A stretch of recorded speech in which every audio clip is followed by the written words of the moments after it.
Hey everybody, just thought I'd give you a quick update on the progress with the Go Devil here. Thanks go out to Dan, who I purchased this bike off of. Dan is a local guy here also in Maple Ridge that had had this machine, I think, for a number of years and took really, good care of it, but obviously needed full restoration. And I was the lucky and fortunate guy to actually purchase it off him. So I just wanted to just a shout out to Dan to thank him very much for this, because without letting me buy the thing, I wouldn't be having this much fun. So so thanks very much, Dan.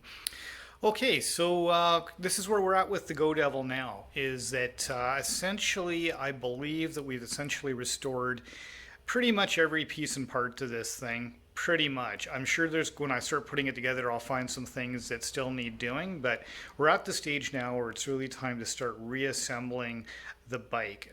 The only thing that is outstanding currently is the seat, which is sitting at the upholstery shop. Should be getting that back in 2 or 3 weeks. As well, just wanted to, while talking about the seat, just wanted to again thank Gary and Mike for both providing me the plans on how to make the seat pan.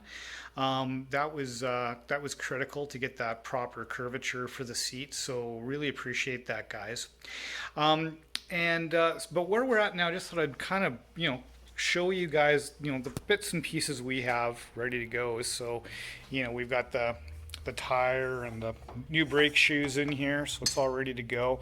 I've got the springs done. I had these are actually the covers that go over top of the springs, and had them re-chromed. So that's good. Obviously, we got the swing arm here, which has all been sandblasted and painted.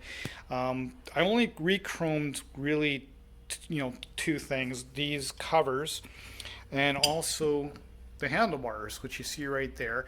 As everybody knows, chrome plating is quite expensive, so I guess it would have been nice to do more, but that's all that I did. But was able to make some good progress on other things. As an example, I'm actually very happy with how this turned out. Oh, this thing's going to fall over on me.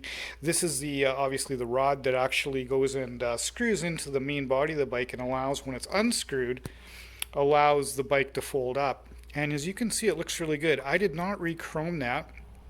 I actually polished it with chrome polish on a big wheel on a grinding wheel, but it's a cotton grinding wheel. You put the chrome polish on it and do that. I think I did a video on that as well, but I'm really happy with how that turned out. And obviously, the powder coating looks really great as well. That looks really good. Put a new piece of plastic on here. So that's same type of plastic that was on before, and I just used the old one as a template, so it's all good to go. We got the front forks here, the front tire, and of course this whole assembly, which I did, whole video on.